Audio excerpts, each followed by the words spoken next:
Welcome to the Fast Lane. Nik Miles is our auto expert, so drop it into gear.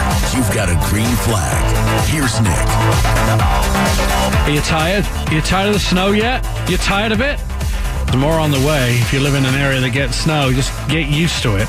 I spent the last week in Chicago doing the auto show there. That was a lot of fun. A lot of new cars, snow-worthy cars. However, I can't feel some of my body parts. They're frozen still. Ryan in the studio, this week's our auto expert. Spending time at the Chicago Auto Show is always fun if you like freezing cold and you like to feel what it's like in hell, I guess. And trucks. And trucks. There's a lot of trucks. A lot of all-wheel drive, a lot of sports cars too this year at the show. So you know what was new and what was refreshing. We'll talk about that on today's show. Also, we're going to have a chance to talk to some of the people that made huge news in Chicago. Jim Morrison joining us. He's the big cheese at the head of the Ram brand. He'll talk to us about the brand new tailgate and the 2500, the 3500, the 4500, the 5500, which they showed off at the Chicago Auto Show. We're going to talk to Shad Balch about the new Silverado. The 2500 announced 2 days before the Chicago Auto Show. Interestingly enough, the same day as the Ford Super Duty was announced. So big trucks are definitely a theme today. Mary Ann Capo is going to join us to talk about Chrysler Pacifica. They had the original 1984, before you were born, Ryan, minivan there, the Plymouth Voyager, and the original, the first one off the line. That is the minivan. Yeah, it was the minivan. It looks so wood panels. Terrible. Was it vanilla? Looks so terrible. And they've, it looks like it's the day it came out of the factory, but it still looks terrible. Yeah. Orange interior. It was like a light brand corduroy seats, and the door handles were, clunky. Why don't they make corduroy seats anymore? And probably for the same reason that this one had horrible corduroy seats. Peanut butter's like to get out of corduroy seats. It's horrible. But they had the new Chrysler Pacifica minivan there, which was a special edition. We'll talk to her about that. Dave Larson going to join us. They unveiled a new Land Rover Range Rover Evoque that has magical things in it, which it can see around pieces of things. It can see around rocks. It's magic. And also, we're going to be talking to Anton Woolman, our crazy professor of all things science and financial to do with the car companies. We'll find out what Tesla's been up to. We'll shake the tree a little to see what falls out. Price is coming down, by the way, of electric cars. He's going to fill us in on that. So what did we see at the Chicago Auto Show that was amazing? A lot of stuff. Sports cars, strangely enough, were a big deal. There was a special Mazda Miata, or MX-5, to those people that know how to say it. And it's sold out online? It's sold out like in 3 hours, 4 hours. They make 3,000 of these special 30th anniversary. It's been around for 30 years. The Mazda Miata is older than you, Ryan. Yeah. It's been around for 30 years, and they made a special edition that was bright orange calipers to celebrate those 30. Sold out. We make 3,000 of them. Sold out before the end of the first day. So that was good news for them. Also, Chrysler Pacifica, that minivan is 35 years celebrating the minivan. Those people probably grew up in those minivans. Now they're celebrating 35 years. We sound like old guys. Like when you get into your 70s and 80s, you go to shows. Oh, my dad had a Packard. I feel it was like that right now. My dad had one. You could crank the engine. You have to kick it in the rear light. It would start. It was old cars. I feel like I'm getting super old when they do like 35th anniversary of a vehicle. I heard there was a bunch of arguing at the show, too.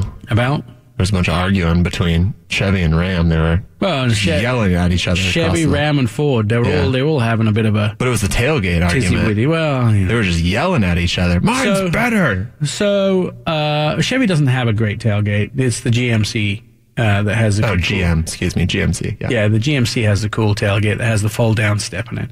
So, Ram came out, when the 1500 came out with this tailgate that has it's a swing out tailgate, but it's a bi swing outer. It does a 60-40 split, so it splits just one side of the handle, and you get 40 open one way and 40 the other. So imagine like the doors of my old Mini Clubman. used to open. It's sort of the same thing like that. And then 2,000 pounds. You could have like 18 of you would sit on the tailgate, Ryan, and wouldn't bend it. Yeah, in either form. So you can fold it down flat, or you can so it take the door opens out. Dampened the normal way. Or then it does the split thing, which is great. Now you can use a forklift truck to load it, which is kind of cool. And then you don't have to drag hay bales over the edge, like over the tailgate. And there's the step too underneath it. The step. They've had the step for a while, but it's been on the corner. What's the GMC one do? It sort of flips. So the tailgate has a step in it that flips down into like a staircase. It's kind of cool. Yeah, that's kind of cool. It does a bunch of stuff. I mean, don't get me wrong. Which one's better? Which truck or the tailgate? Which tailgate is better? They're two different separate tailgates. One's sort of used for loading and access. The other one's used for climbing in there. I like the Ram one better. Okay. I like the Silverado better than I like the GMC truck. The front end of the Silverado is a lot nicer.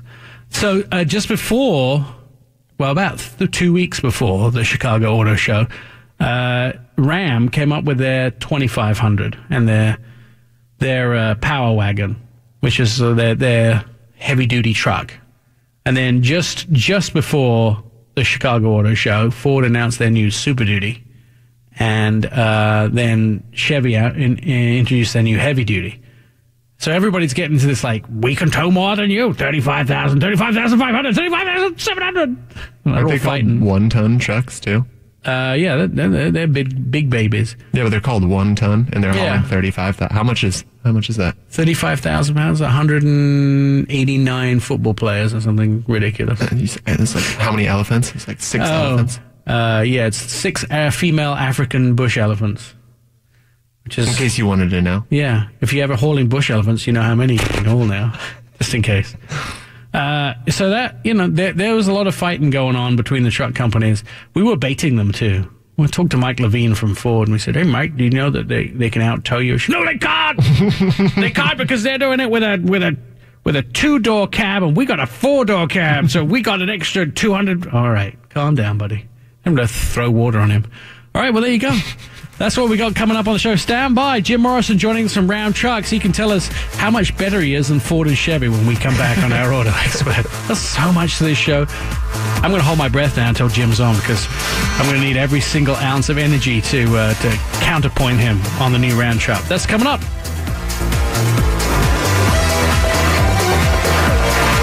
Keep listening. More of our Auto Expert with Nik Miles is coming up. Start your engines and you're off. Back to our Auto Expert with Nik Miles.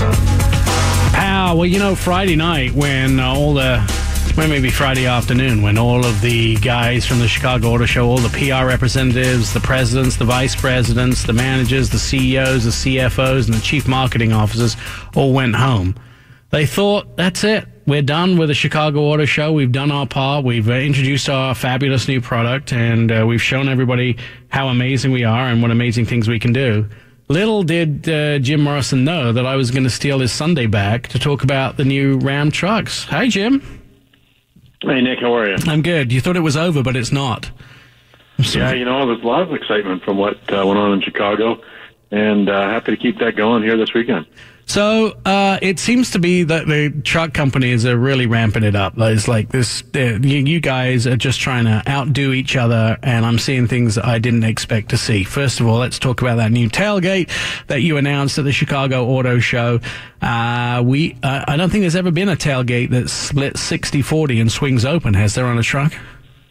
Yeah, no, we call it the Ram multifunction tailgate, and it's one of those things that when you spend a lot of time putting things in and out of the bed of your truck, you're always trying to think of how to make it a little bit better. And the Ram engineers sure pulled it off with this new multifunction tailgate. So it works like a normal tailgate would. Drops down. It's got a nice dampening feature. It drops down easily like a normal tailgate. It does 2,000 pounds. You can drive onto it, throw stuff onto it, whatever you need to do. And then, or if you want to, you can open it up like barn doors with 60-40. So, that's a great way to access your bed if you've got a big trailer on the back, or if you just want to jump back up into it. There's a nice little step, and it makes it really easy to get in and out of the bed now with the new Ram multifunction tailgate. You use these trucks for real life, and what made me smile an awful lot is you're giving real life examples of when you're out on your farm having to load hay bales in the back. You no longer have to drag them over the tailgate. Yeah, that was exactly my weekend last weekend. I had to move some hay from one side of the farm to the other because of the crazy weather we've had here in Michigan.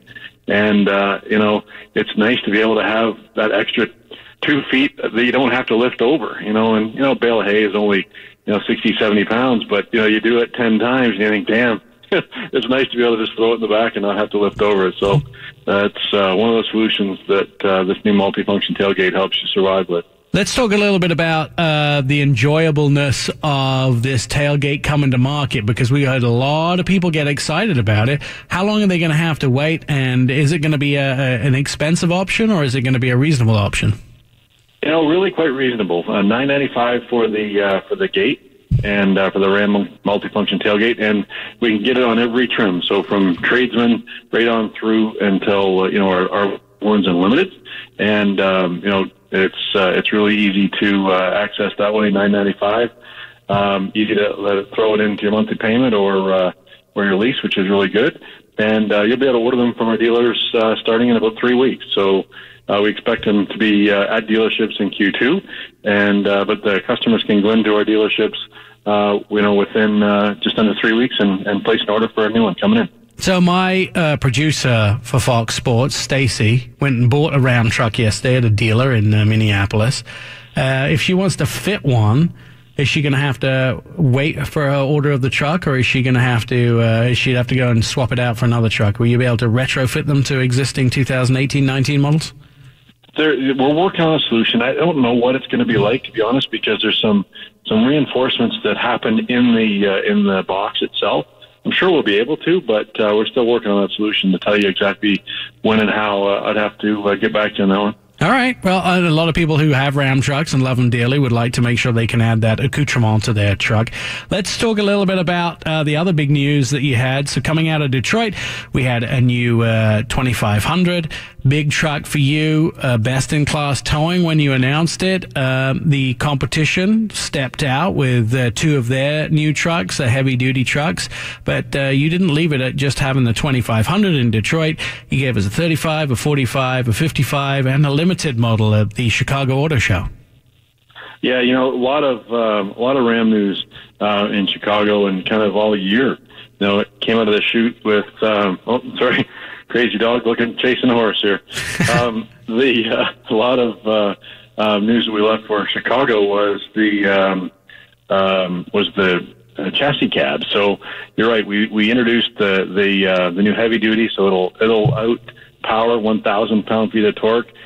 Brand new Cummins turbo diesel. Really cranking out the torque. So it's the most powerful engine, the highest torque in the segment. It'll out tow everybody in the marketplace here today. 35,100 pounds and lots of payload as well. 7,680 pounds. So it's the hardest working heavy duty truck in the market. And then we backed it up with the announcement in Chicago with the chassis cab versions of it, or the box off versions that you would have for the heavy duty truck. So the commercial vehicles, and they crank out 800 pound-feet of torque and do a really nice job with everything that they do, and they're going to have the highest payload and towing in their respective segments as well. So, being able to back it up with chassis cabs that are the most capable in the marketplace as well. So we got a really powerful lineup at Ram right now. One of the things that made me smile an awful lot was that, a lot of these guys have been doing things like they've been driving their Range Rover out to horsing events and having someone drive a horse truck out there. So what you did was you made a limited version of the 5500, and so they were able to tow a trailer with something like that and then still have the comfort all the way to perhaps the Kentucky Derby or something that they're taking their horses to, yet still have a Ram, which is very close to a luxury vehicle. Well, you're right. We've been well recognized as having the best interiors in the truck segment, and arguably even in the entire vehicle segments right now. With our new interior that we have in our Ram trucks and all the materials and 12-inch radio and all of the technology that you could ever imagine in a pickup truck, we thought why not make that available to the people that even have the need for those extra heavy loads. And now I've had conversations with those folks at horse shows, and oftentimes they're hooked up to a horse trailer that's $150,000, and of course they get the prize possessions in the back. So heck, why not give them everything they want in the chassis cabs or their heavy duty pickup trucks? So Ram is really kind of breaking the way people think of luxury trucks and capable heavy duty trucks at the same time. So it's nice to have that added to our lineup, because I think it's going to already seeing it in some of the discussions after Detroit and Chicago, from customers kind of calling in and weighing in, looking forward to getting these new high-end trucks with all the luxury and all the capability at the same time. One of the things that made me smile was there was a lot of criticism that Ram had put up with from the competition about their 12-inch screen and the 1500. People saying, no one's going to use a 12-inch screen. These guys are working men and women. They don't need all the electronics in their vehicles. Well, you were proven well wrong. You're selling a lot of those right now, and so you took the bold step of introducing that big screen, tablet-sized screen inside of your 2500s as well. Yeah, the heavy-duty customers, we're looking for that technology as well. And one of the things that we've done is we've made sure that that's available right down to the tradesman trucks, because some of the things that it does really well, work really well when you're hauling a 35,000-pound trailer, because you've got all the size of the information is gigantic for you. So whether you need a 12-inch nav, whether you need the top 6 inches of the nav screen showing you the route, and the bottom 6 inches, showing you alternate routes because you've got some an accident up ahead. All that information is huge. It's right there in front of you. Whether you look and see, our farmers love looking at their radar maps, so you can see a radar map coming through on the big 12-inch screen, and decide what field to go. Mow down. If you're a farmer, there's lots of usages for that 12-inch. All right. Well, Jim, thank you so much for joining us. Jim Morrison from Ram Trucks. Congratulations on your very nice new trucks that you introduced at the Chicago Auto Show. Of course, if you want to see them, you can go to the Ram website, where you can just load them up with lots of big Cummins engines and fun and accoutrements and 12-inch screens and that sort of stuff. When we come back, we'll talk more about the Chicago Auto Show. Stay tuned. There's more to come with Nik Miles. Jump right in and put the pedal to the floor. Our auto expert with Nik Miles continues. Chicago Auto Show was an interesting show. New vehicles, so Subaru showing off a brand new Legacy. And the new Legacy actually looks to me like a European sports car. Much more European, much more Audi, BMW-esque than they have ever in the past. I may be the only person that thinks that, because nobody else agrees with me. However, they are putting a turbo back in it, which makes people very excited. POW, 2.5-liter engine. I think they have to put turbos in these vehicles now too, to sort of offset some of the need for speed. People like a vehicle that's a little more exciting and enthusiastic. Subaru, well known for their STI, WRX STIs, and for their more sporty drives, and they want their family sedan to be a little more sporty. Going to be made in Lafayette, Indiana, which is kind of exciting for Subaru because it means it's an American-made car. Incidentally, the Legacy was the very first Subaru made in the United States.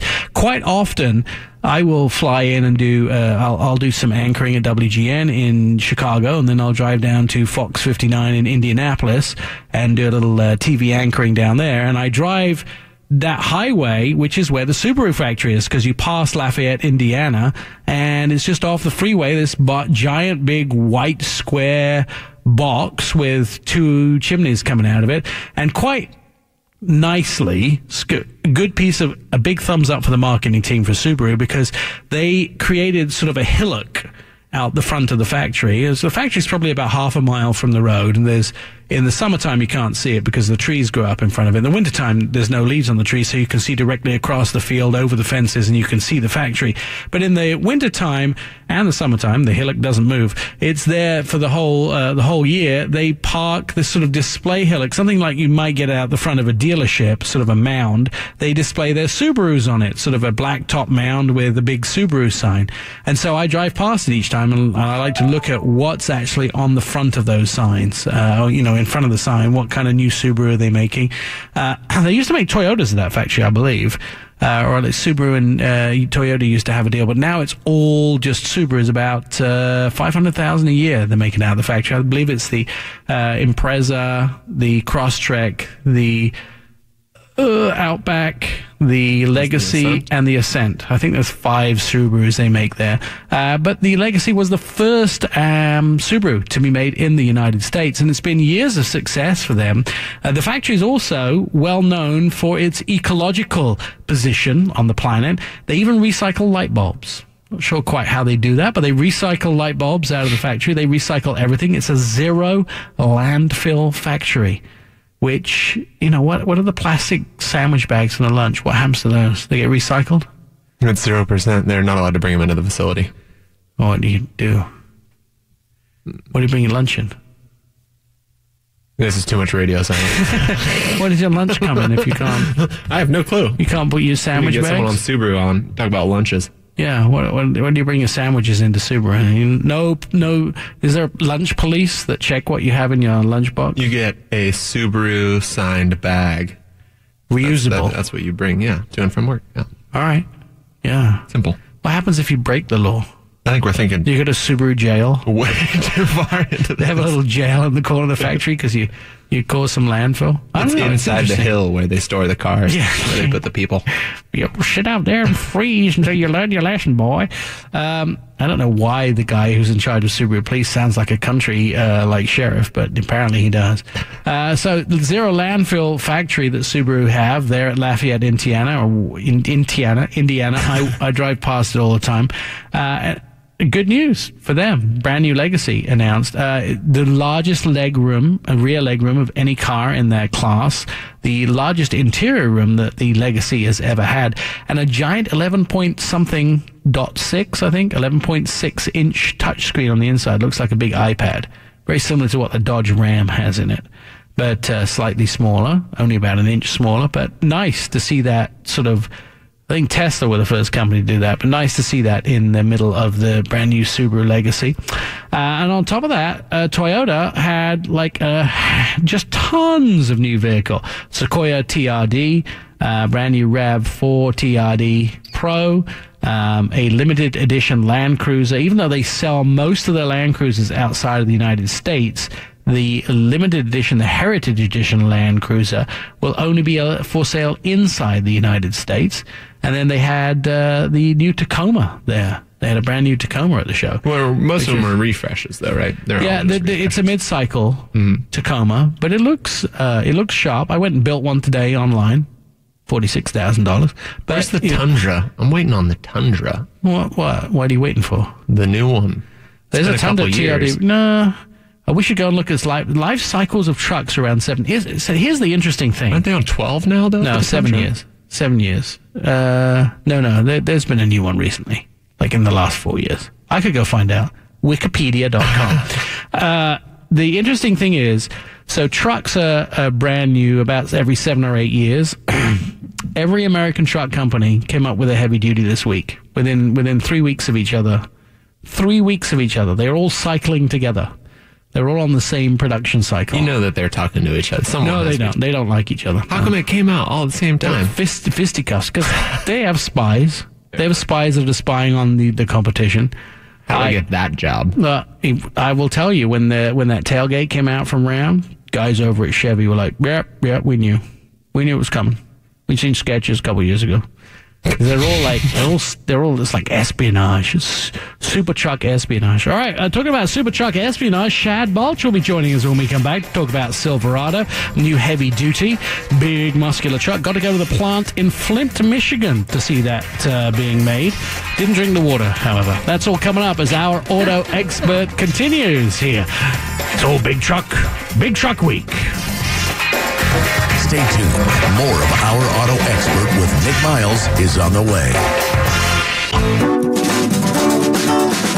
Our Auto Expert continues. Here's your host, Nik Miles. I guess if you didn't want to hear about trucks today on today's show, you should probably have gone done your laundry or something, because that's where we headed with most of today's show, talking about trucks, talking about the Chicago Auto Show, just pre the Chicago Auto Show. Got to spend some time in Flint, Michigan, where we saw the new Chevrolet. That was a mixture between Chevy, Silverado, and Silverado. You did drink the water, didn't you? I told you not to drink the water. Stop. It's a beautiful place. I got to meet the mayor of Flint. She's a very nice lady. Oh, God. Did you tell her something? No. Oh, okay. No, let's not get political. Before we get ourselves into trouble, I'm just going to head on into talking to my friend Shad Balch from Chevy, who's on the phone. Hi, Shad. Hello, guys. So, you guys really, you're stepping it up a little bit. You're getting tough with everybody, with your big trucks. We are indeed. I mean, it's a very competitive segment for sure, especially as more people are giving up the small cars and sedans and moving into crossovers and trucks. It's all about options now, and you don't just build a truck for one purpose. You got to give the customers options, and that's what the new 2020 HD Silverado does. I like the fact that it's very in your face and bold, but it still feels like it's a Silverado. It was interesting to roll into the factory in Flint, Michigan. By the way, what a experience to go see those things put together. There is a lot of work that goes into building one of those, but to see them all sitting out in the parking lot, like hundreds and hundreds of them waiting to be shipped to new owners, I just wanted to run and touch them all. It was really exciting. Have you been to the factory in Flint? I have. I got to tell you, that's one of the most cool experiences, is going to an assembly line where you see, any vehicle just being put together, and it just all happens very fast. I mean, we roll them off about every 13 seconds or something like that. It's amazing how fast and how integrated everything works in those plants. I was kind of shocked because they had during the HD reveal, during the press conference, well rehearsed, put together. They had a huge big area of the factory all lit up. They had stands and seats out, and microphones and music and lights, and it was like concert came to town. But there was all these crates sitting back there, like hundreds and hundreds and hundreds of crates.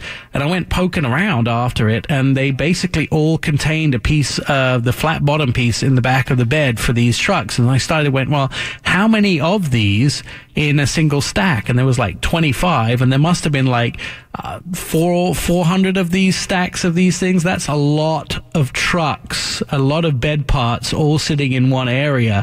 It's unbelievable how many trucks you're making out of there. I tell you, and it's one of those things that when you see it all under one roof, you think, man, if one thing just slips up, it's going to mess up the whole line. It's Chevy. Nothing messes up. Well. Nothing messes up. There's people in colored vests and big hard hats that walk around making sure that those things don't go wrong. All right, let's get to the truck itself. Obviously, you guys super excited about it. Huge, big truck. We're talking about America's workhorses. One of the things that we heard right from the beginning was you guys just didn't want to upscale the regular Silverado. You wanted to make a truck that was specifically for those that needed a heavy-duty truck. It wasn't just an enlarged version of what you already had.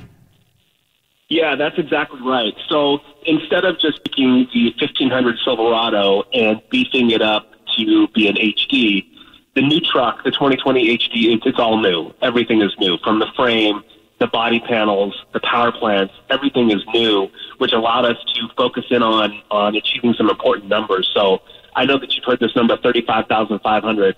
That's what this new truck will tow, which is more than a 50% increase over the outgoing truck. It literally moves mountains.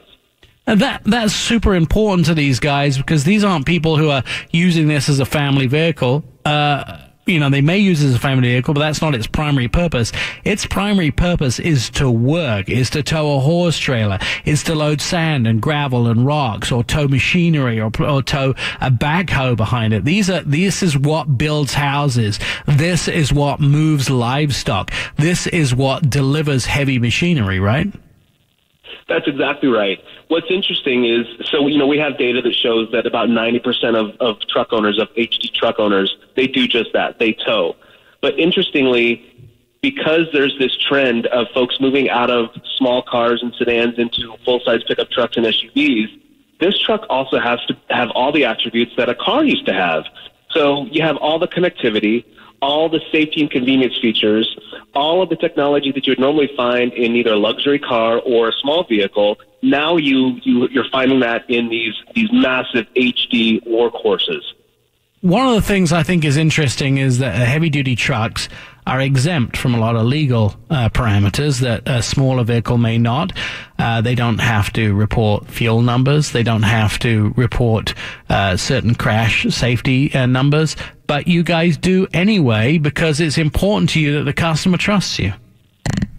Oh, absolutely. Yeah, I mean, you get the competitive advantage when you know what the regulation is and then you exceed it, right? So fuel economy standards, tailpipe emissions, all of these things that set the benchmark of where we have to be, that just levels the playing field. So it only makes sense if you're going to invest in technology to exceed that, you want to brag about it, which is why we do just that, so that we can set ourselves apart from the competition. One of the things that I do, I'm sure it's not a very ecological and green thing to do, but when I'm traveling on the road, which is usually Monday through Saturday when I'm out, and I think of, I need to replace that at home, or I need to replace this at home, I'll go onto Amazon.com and I'll order some stuff, and it'll be at home when I arrive back at home at the end of the week.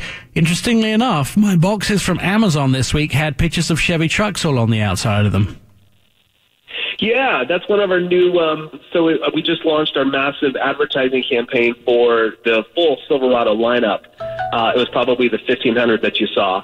And yeah, it's a new method of reaching the consumer, is on the boxes they receive from Amazon. There's a lot of people are doing that these days, so we figured why not. And I liked it because it wasn't just black and white. It was actually a bright red truck. So I had a nice picture of a bright red truck on my doorstep when I came home. The advertising campaign, the Silverado now hitting dealerships as we speak. Everybody should have them in dealerships now. So you guys are ramping up, making sure that everybody's aware of the truck. Sales going well for the regular Silverado? Yeah, the Silverado 1500, I tell you, we can't build them fast enough. They're moving off the lots as soon as they hit.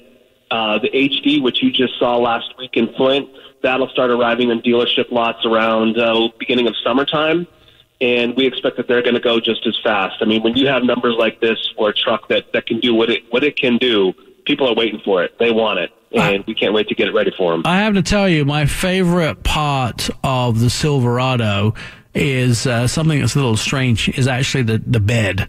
Because you guys put together on the 1500 a bed it just makes me smile. You can actually slot 2x4s across the bed, on the side of the bed, then put a big piece of plywood and actually get like a double-decker bed out of it.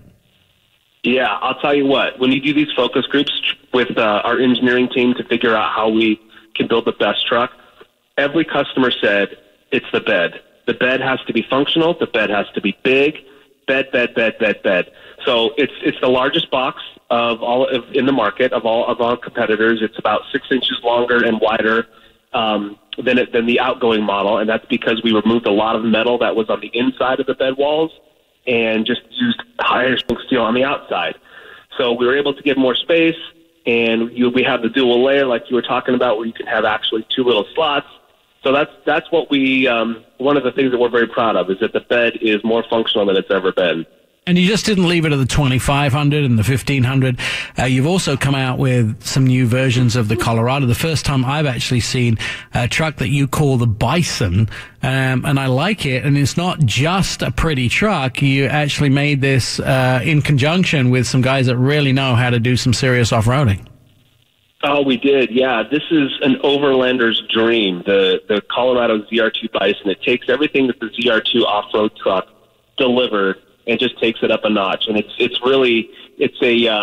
we partner with AEV, which is notorious in this space for putting together aftermarket kits. But this is something that you can buy from the Chevy showroom now, so you don't have to deal with any aftermarket or warranty issues, or it's fully warranted.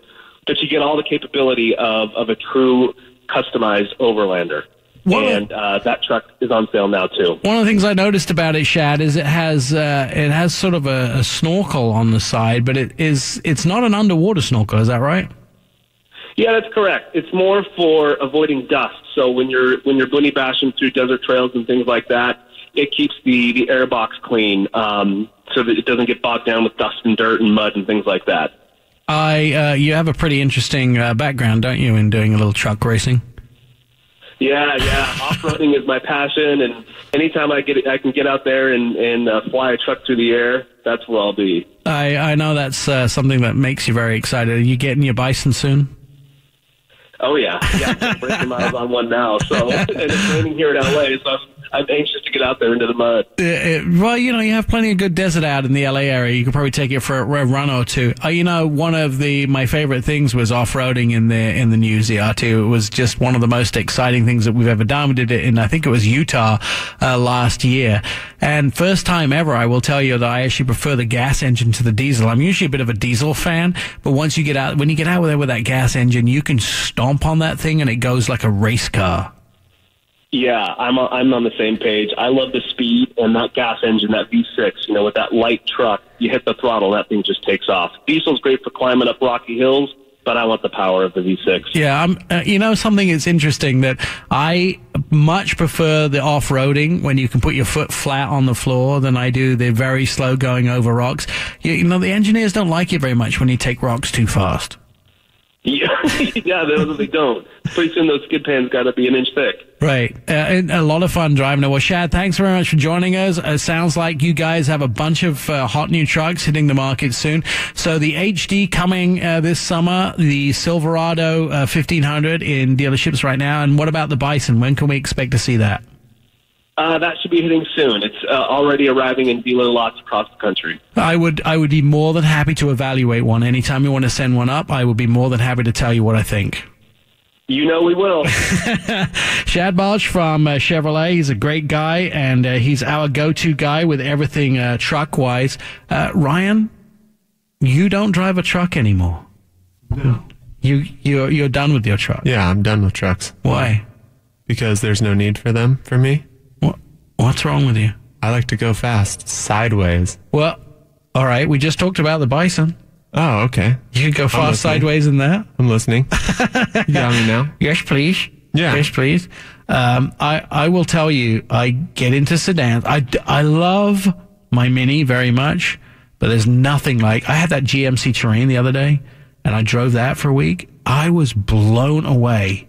I did not expect how nice that was. Starting at under $26,000. Now, GMC is the premium brand for Chevrolet. It's sort of the, you take it to the luxury level.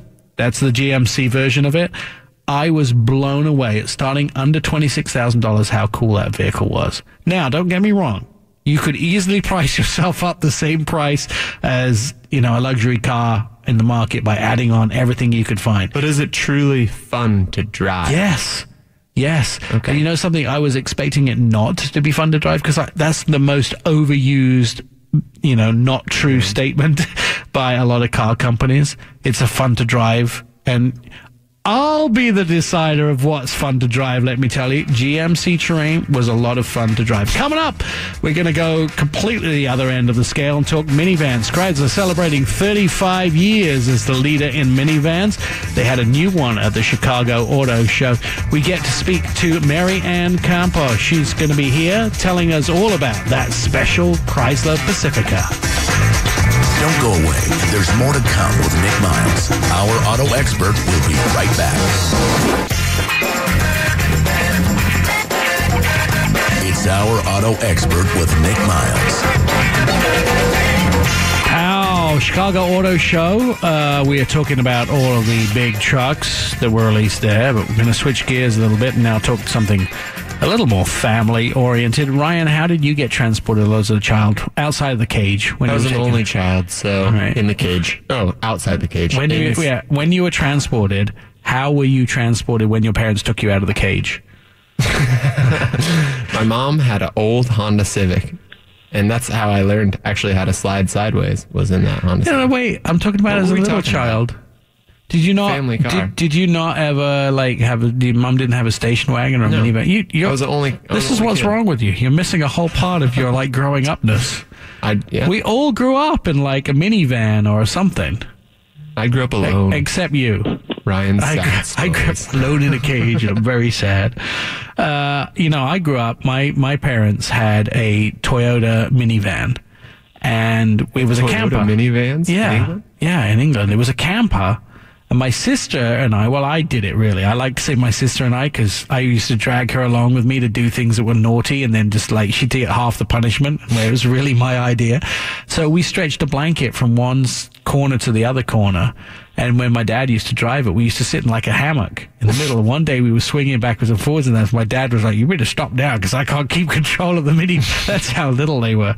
At the Chicago Auto Show, Chrysler showed off a new edition of their Pacifica minivan, but they had the original Plymouth Voyager on display. Marianne joining us from Chrysler. Who did that minivan belong to that was on display, the 35-year-old Voyager? Hi, Nick. Yes, it's Marianne Capel from Chrysler. The Plymouth Voyager that we had on display at the auto show is actually a museum property. So it's part of the company, and we've taken great care of that vehicle. I was hoping that it was somebody's daily driver, because that would have been an awesome story for 35 years, but you probably have to look after it. It's older than most minivans on the I guess, alive today. Well, yes, that's correct. Well, it's one of the original model year, 1984 model year Plymouth Voyagers. So we invented the segment 35 years ago. So that's the first one that came out to the market. It's funny to think how popular beige was, because I think almost every part of that van is beige. And then it is. Well, it's got the wood panel yeah. as well outside. And I think the seat, I was making a joke at the top of the show, Marianne, to say the seats looked like they were made from corduroy. I'm not sure they actually were, but they definitely looked like they could have been some sports coat somewhere. They were very, very suave. Very much so. Well, it's a retro look. It is. Now it's like back in fashion now, isn't it? I think so too. Well, and back then, the minivan, when we invented it, was called the Magic Wagon, and we also was referred to the family room on wheels, bringing back great memories for all of us, really. It was kind of fun because it was the first vehicle that you could ride in where you didn't have to touch your sister. So that always made me very happy because my sister could get in a different row than I did. And then we didn't have to fight all the time. To celebrate such a great segment of the automotive history and such a great modern segment of the modern minivan, you've come up with a 35-year edition, special edition of the Chrysler Pacifica, which is the direct descendant from that Plymouth Voyager. Well, correct. We are going to be launching to the market a 35th anniversary edition, and we're showing it at Chicago Auto Show. They'll be coming to dealerships this summer, but what a perfect way to celebrate a great, huge milestone of ours, being in the market 35 years as the inventor and the leading innovator of the segment. I love the fact that this new one I spent quite a bit of time with it at the Chicago show this week. I love the fact that it looks so menacing. You've blacked it all out. Well, correct. So as part of the 35th anniversary edition, you'll get an exterior badge, of course, showing you that it's the 35th anniversary. But as well, from the exterior, you can put our S Appearance on it. The S Appearance is the blacked out look. It's super popular. We've got about 1 out of every 3 of our minivans today that we're selling has the blacked out look. A lot of parents like to be cool. I know I was talking to Kristen from your PR team. She was telling me that she likes to take all her daughter and her daughter's teammates from the sports team in their Chrysler Pacifica, and then she ends up as the coolest mom in town because they have the preloaded games in the back and they have the plug-ins in basically every row. Well, yeah, we have the ultimate in family entertainment. I like to call it that. It's our Uconnect theater.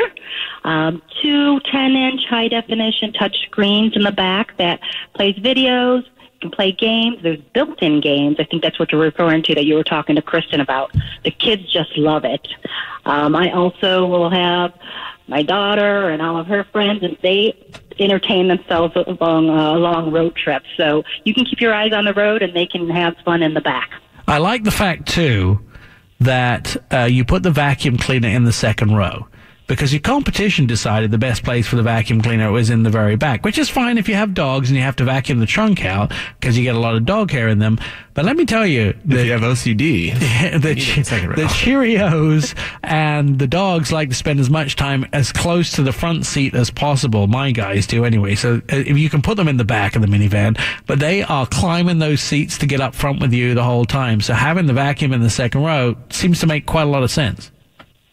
Well, we get a lot of kudos from our customers as far as the positioning and how the easy accessibility of the front to the rear, and you really can vacuum up whatever you need. So I'm glad that you've appreciated that as well.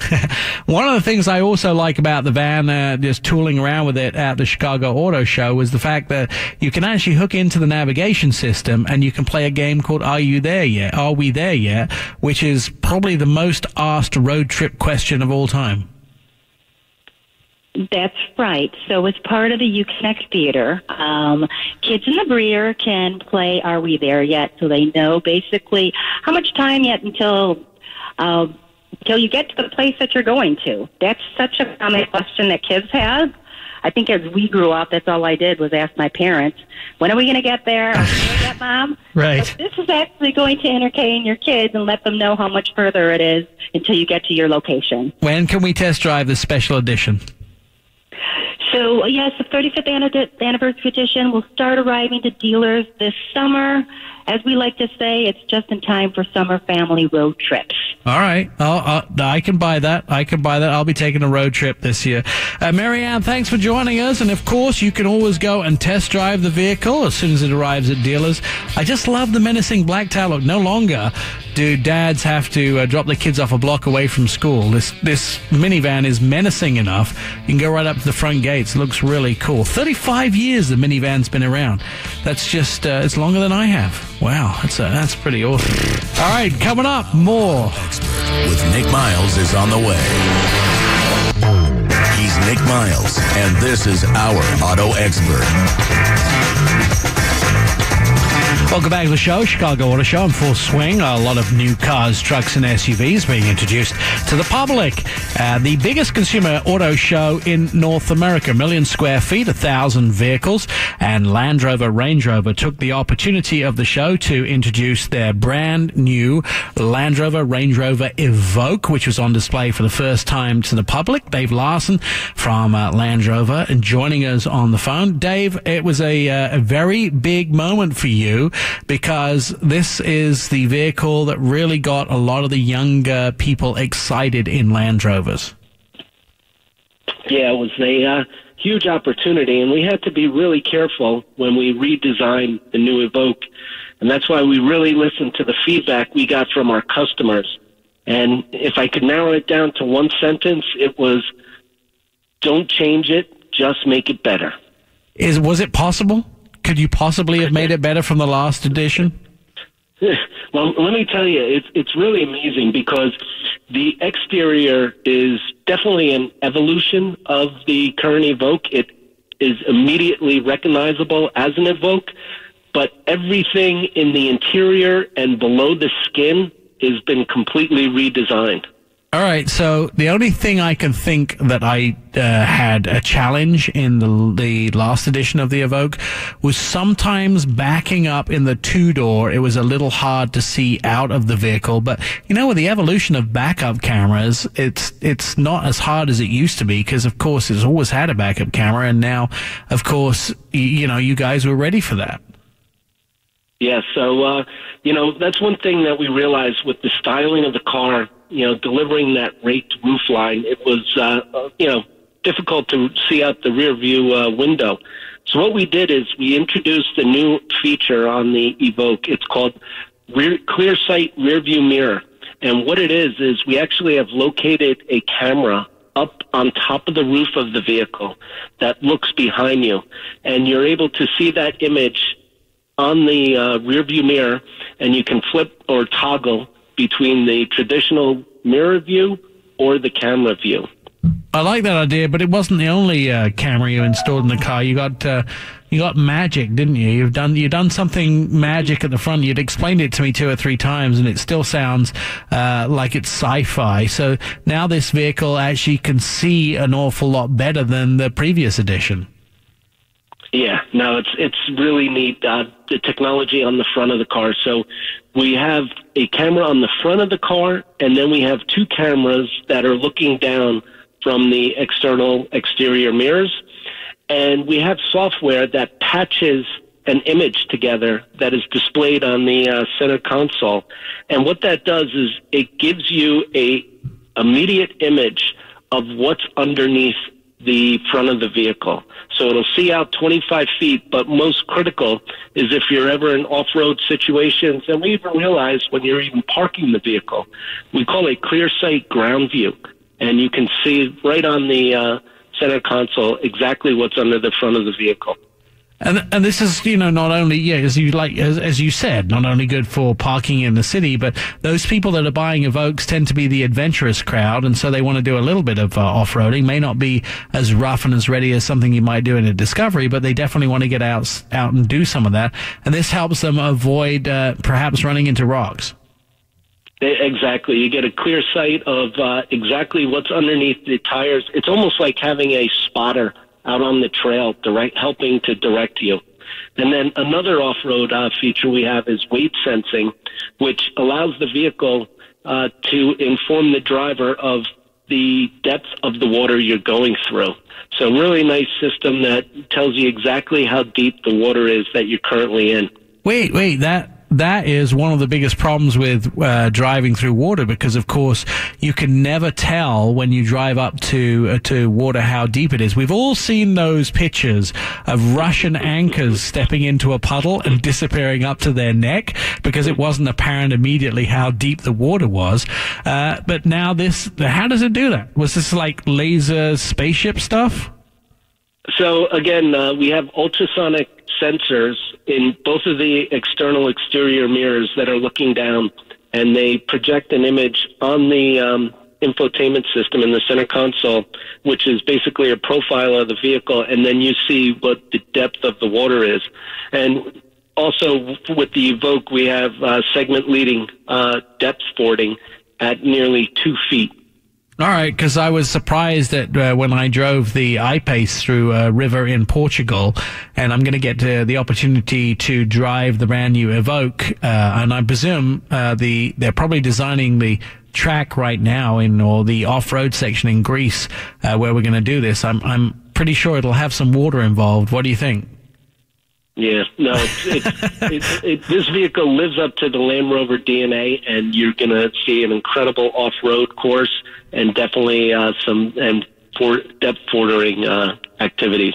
So, also, this is the vehicle that is a sort of a marriage, or a hybrid, if you were, of the cool in sort of fashion accessory, the cool piece of part of your urban lifestyle, at the same time as being totally capable to take for a weekend activity. And really the Evoque was responsible for bringing in a whole bunch of new customers and also reducing the median age of the customers that buy Land Rovers. Yeah, the Evoque brings a lot of new buyers to the brand, especially from a male-female point of view. It is really attracts a majority of the females, and because they love the styling and the luxury and the refinement. But the thing is, because it is a Land Rover, we do not skip any of the off-road capability. It is segment leading, and it really crushes it off-road. I love going on the Land Rover events because you tell us all this stuff in a presentation. You're like, well, totally capable. It can do some serious off-roading. And then not only do you take us on a nice road drive so we can see how the car handles, how it corners, how it accelerates, how it brakes, how the safety systems work, but you also always find the most outstanding off-road courses, whether it be the deserts in Phoenix or whether it be some mountains in Portugal for us to actually go and traverse to see how well these vehicles do. When you test them at Land Rover headquarters, when you put these cars through their rigmarole to make sure that they can actually do all this off-roading, do you have a standard course? Do you have a set of numbers that the vehicle has to meet before you're going to let the public, buy one? Well, I know with the Evoque, we've tested over 8 million miles combined in our vehicles that are running on the test tracks in Gaydon, where our engineering center is. And you talk about taking the abuse, and to be honest, I'm sure that's not one job I would like, because these guys are getting bounced around, and really they're taking a little abuse on some of the off-road courses and bumps they're driving over. I can't wait to test drive it in Greece coming up to see how well it handles. What's the on sale date? So the vehicle will be in showrooms in April, and we're looking forward to the introduction just around the corner. All right, and then we're talking. Is the pricing been announced yet, or are we still waiting for that? So price was announced at the Chicago Auto Show, and the new Evoque starts at $42,650, which is just about an $800 price increase over the outgoing model. But we've included just about $2,000 of additional equipment standard in the vehicle, so it's a tremendous value. Sounds like a deal. Dave Lawson from Land Rover, thank you for joining us, talking about the brand new Evoque, which I will be happy to tell you how it test drives coming up in the next few weeks or so. I have been a Land Rover owner for many years and really enjoyed driving my Land Rovers. They are one of the vehicles that you can have a whole bunch of fun off-roading with. And all these guys who are sticking tents on top of their vehicles, the Land Rover have been doing it. I love the Land Rover story because they were looking at how to use up aircraft parts from the Second World War out of aluminum. That's how the Land Rover brand was born. Coming up, Anton Woolman going to be joining us. We're going to be finding out what's going on with Tesla and some huge drops in the prices of electric cars as our auto expert continues. Oh boy, we're going to rake him over the coals to find out the news.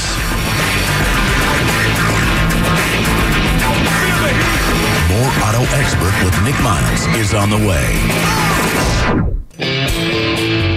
It's our Auto Expert with Nik Miles. All right, Chicago Auto Show going on for those people that live in the area that go see it. One of the big American 4 auto shows. It's actually going to be a bigger show this year, because next year as well. It's likely that they'll announce a North American car, truck, and SUV of the year at that show, since Detroit is taking a hiatus until 2020. Anton Woolman is our independent advisor and analyst. He's joining us on the phone to talk about what's been going on in electric cars and the business of automotive. Anton, for the first week, Tesla have started selling their Model 3 in Belgium and the Netherlands. That's right. So Model 3 has obviously been on sale in the United States for about 18 months already, but the first commercial deliveries to regular consumers took place in Belgium and Holland just in the last couple of days. So the question is, how many units will Tesla be able to sell of the Model 3 into Europe? Because as we know, in the United States, sales fell off a rock, basically, starting January 1st because of, in part anyway, the halving of the federal tax credit, which was $7,500 until the end of the year, but is now only $3,750 for all Tesla cars sold in the United States. So with that kind of a sales drop here in the United States after January 1st, can Europe make up for this, even in the short term, let alone going throughout the year? That will be the big question here. So now Tesla, there is, they do their sales every 3 months. The announcement that is of some analysts that they dropped around 70% in the United States. Does that mean that they're looking to make their income outside of the United States? That's right. So basically the idea is that sales into Europe and also into China, which is set to start within the next 30 or so days, the hope is, for Tesla's sake, that they are going to make up for the reduction in U.S. sales by selling more cars into Europe and China instead, and most notably the Model 3, because if you look at the sales of the Model S and the Model X, those are actually declining in both Europe and in China for two reasons. First of all, just more competition. Jaguar and Audi are in the process of eating Tesla's lunch in Europe in terms of the pricier electric cars. And on the lower end, Hyundai and Kia in particular in Europe are really advancing at a breakneck pace in terms of gaining market share. And in China, of course, we have all of these cars that we never hear or see about in the United States that are, there are 375 different electric car startups in China, and that's not counting the big boys, the BYDs and the Geelys and so forth. Geely, of course, owns Volvo.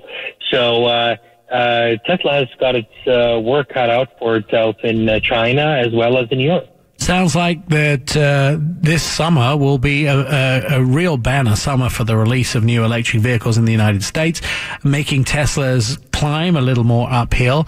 I know that the rumor that's flying around now is that we'll see the hybrid of the electric Mustang SUV that'll be released. They're saying, or analysts are suggesting, that we'll see that for the first time at the LA Auto Show. Things not getting easier for Tesla in the United States.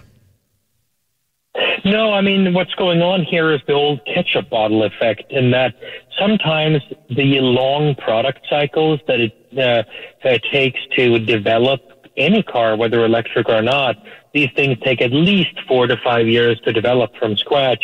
If you decided on developing these cars back in 2015, 2016, that means that these cars are starting to roll out here in 2019 and 2020. And what we're going to see is that all of these automakers made decisions to roll out anywhere between 5 and 25 cars each. And so that by the end of 2022, we have over 200 models that are going to hit the market.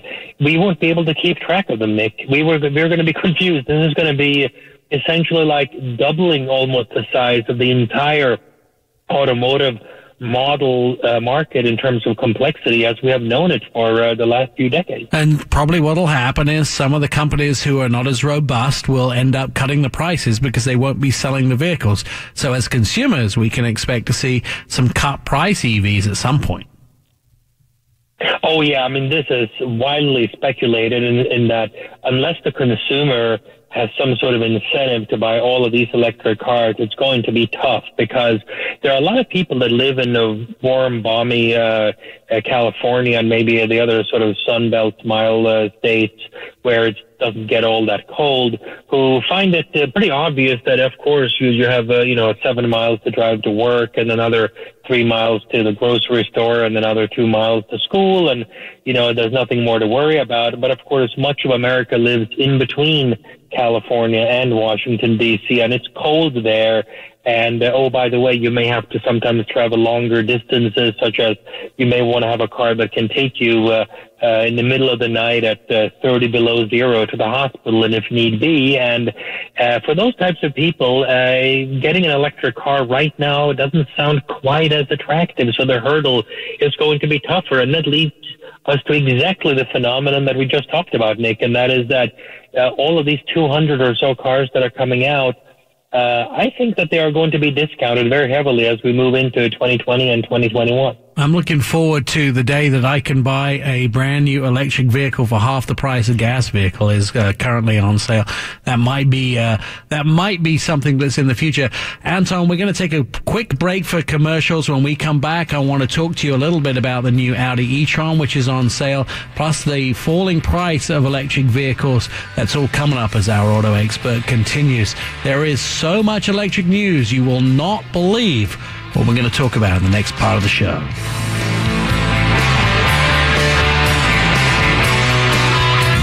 Our Auto Expert with Nik Miles is coming up.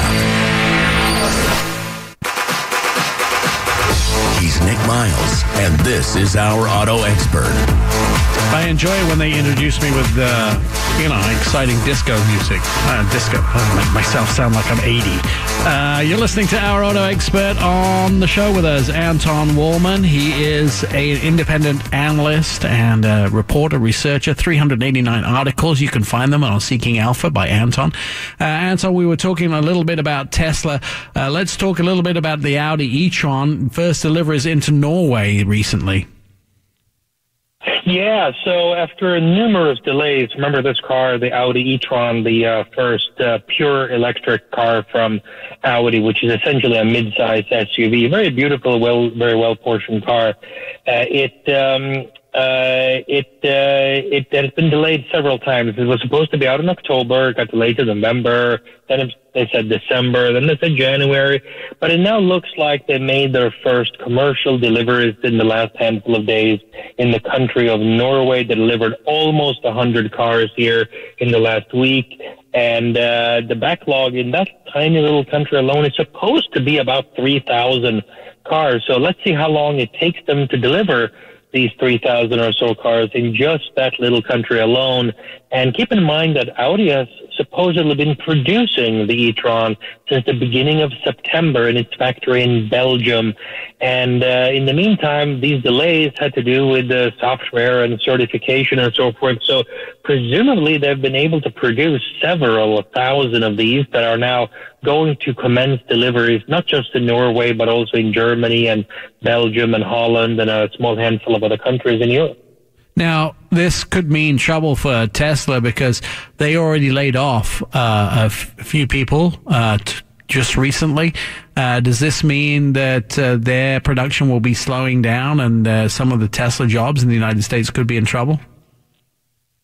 Well, Tesla just announced a 7% layoff of its full-time staff a couple of weeks ago, and we subsequently learned just the other day that of its centralized sales and delivery force that deal with U.S. deliveries, about 2/3 of them were laid off. So clearly Tesla is expecting a very sharp drop-off in deliveries here in the early part of 2019. So whether this is something that Audi is impacting or not is not entirely clear. It may very well be that even if Audi didn't exist, that these jobs and sales numbers from Tesla would have gone straight down the toilet no matter what. That may be the conclusion here. You know, Tesla's sales are predicted to be down around 70+% in January from December. Is that just the tax credit, or has Tesla exceeded what the U.S. market wants to absorb? Well, I think a combination of a couple of things. Clearly, the central factor here is that the U.S.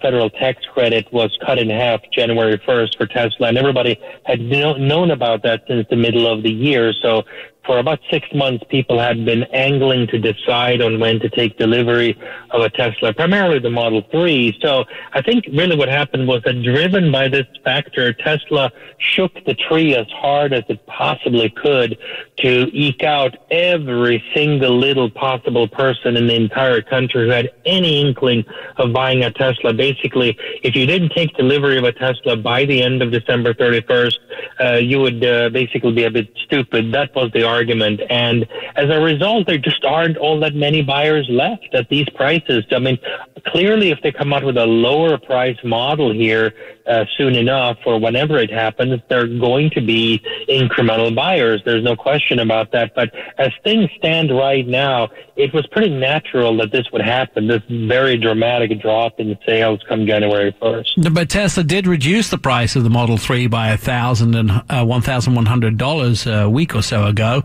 Is that not helping? Right, they did that. And Yeah, they reduced the price by $1,100 a week ago, and then a few weeks before that, right at the beginning of the year, they reduced it also by $2,000. So they have done now, in a matter of basically about a month, they reduced the price by a cumulative $3,100.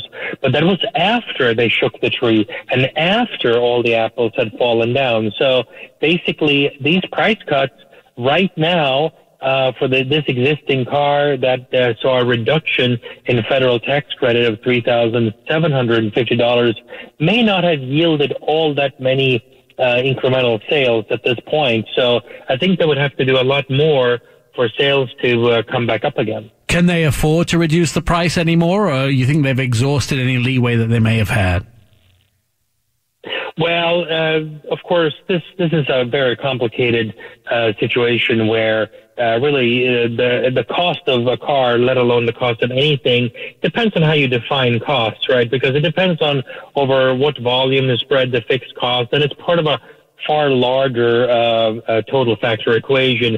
But the short answer is that every few dollars here on the margin that Tesla has to reduce its price all of a sudden on short notice comes directly out of its bottom line. So Tesla could certainly, just like any other company, drive sales by lowering prices. Every automaker does this from time to time, but Tesla, of course, famously has a very thin balance sheet. They have about $10 billion worth of debt, and they've just posted 2 barely profitable quarters here. So they're flying pretty close to the sun in terms of needing the cash flow and needing the profitability here. So they don't have a whole lot of room to maneuver absent any new capital injection that may or may not show up for them here in the near term. One of the things that this has done is painted a path for current automakers to look at what they will be doing with their brand new vehicles and deciding how they're going to launch them.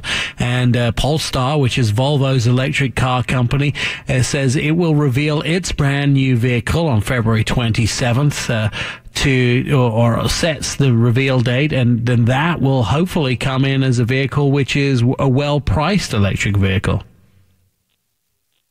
Yeah, so as you know, Nick, most automakers, when they launch a new car, especially in a new electric car, and all the journalists will run up to them and say, is this going to compete with Tesla? Is this going to compete with Tesla? Right. As you know, all of them are very careful to say that it won't. Oh, no, we're just doing this. Who is Tesla? No, don't worry. They're interesting. They're good, but we're not really positioning.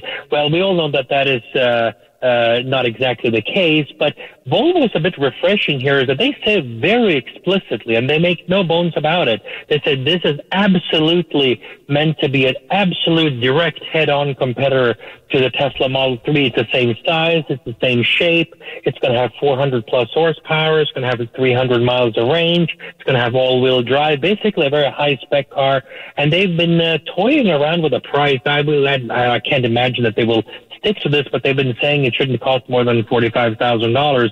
If that is anywhere near the truth, then they will be very severely undercutting Tesla Model 3 in its performance version. So I have to believe that in the end, the price that they have been hinting to over the last year or so is going to prove a bit over-optimistic. But we'll find out here on February 27th. And it's just so interesting that they are refreshingly saying in the most explicit manner possible that the Polestar 2 here is going to be absolutely head-on competing with the Tesla Model 3. So I can't wait to see this thing. It's going to be produced in China starting in the fourth quarter, and they really haven't said what their rollout plan is going to be in terms of how many units are going to get sold and what geographies are going to be allocated so and so many units. So these are all, as of yet, unanswered questions that hopefully will clarify themselves here already on February 27th. Do you think the made in China is going to hurt them? Because, of course, we all like to buy things that benefit our own personal economy, our own American economy, our local economy. Made in China doesn't always sit as well with the American public as it may have done in the past. Well, I think that as far as purely the consumer is concerned, the consumer, more than anything, it doesn't know. They still think that all the Volvos are made in Sweden, right? Whereas, in fact, a large number of Volvos are made in Belgium now and South Carolina, as well as in multiple factories in China. So Chinese Volvos have been around for a few years already now. I don't think it'll hurt Volvo in terms of the consumer. Could Volvo get caught in some sort of American-Chinese governmental trade conflict? It's possible. We'll find out, but hopefully those issues will have been resolved before this production starts here at the end of this year. There seems to be less profit if you make things in China. The Chinese government likes to keep control of some more of a company than they would if they'd made it in the United States. Do you think it's harder to produce a vehicle in China now than it was in the past? Well, for some companies, it has been tough sledding. Yeah, just ask General Motors and Ford, who are having big problems with profitability in China right now. But keep in mind that Volvo is essentially wholly owned by Geely, which is a domestic Chinese company. So of all the companies that are producing in China, I would argue that they have the least problems in this regard. They are considered a native Chinese company as far as the Chinese government is concerned, and they're not facing most of these obstacles. So Volvo, of all companies, is the one company that sort of flies beneath that particular dangerous radar. Now, let's turn to things at home. FCA announces that Jeep Wrangler production will be looking at some changes in the coming months.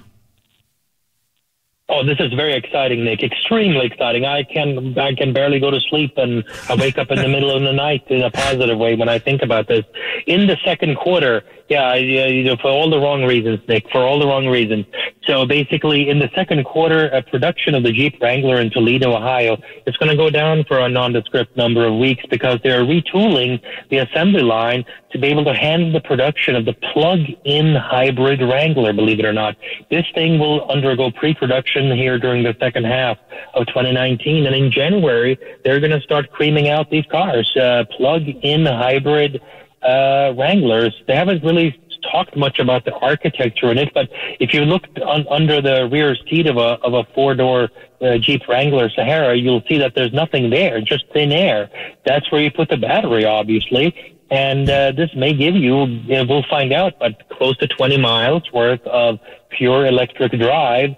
And I just really can't wait to drive this thing. This is the car that a lot of people, if you're going to introduce a plug-in hybrid car to Rocky Mountain Americans and people out there who want a car that is rugged and can withstand winter and cold, and where you're not worrying about a whole lot of sensitivity issues that many other pure electric cars are facing, this may just be the ticket. So of all the cars that I see coming out here over the next year, this one is very, very near the top of the list. A plug-in hybrid Jeep Wrangler made in Toledo, Ohio. What do you say, Nick? My concern is, first question is, do they need to do this at Jeep? Because these vehicles are selling like hotcakes. Do they need to introduce a different kind of Wrangler? Because they can sell pretty much everything they're making right now. Well, a few thousand years ago, there was some famous Chinese general who had one of these famous sayings about what to do in a battle, and one of these things and how to win a battle, and that is go to where the enemy isn't. Now, of all the cars in the world, there won't be anything remotely like it on the market. A plug-in hybrid Jeep Wrangler. Yeah, there really won't be any remotest direct competition in this time frame. So just like FCA has the Chrysler Pacifica plug-in hybrid, there's no other plug-in hybrid minivan either. And they're selling about 1,000 a month of those in U.S. and Canada combined. And I think that this may just be the oddball ticket that will be a very positive, quirky addition to the marketplace. Anton Woolman, you can read his stuff at seekingalpha.com. He brings and enlightens us on what's happening in the market, especially with BEVs and EV vehicles or hybrids. Anton, I'll look forward. I'll be straight in line behind you to drive that brand new Jeep Wrangler plug-in hybrid. More Our Auto Expert at OurAutoExpert.com.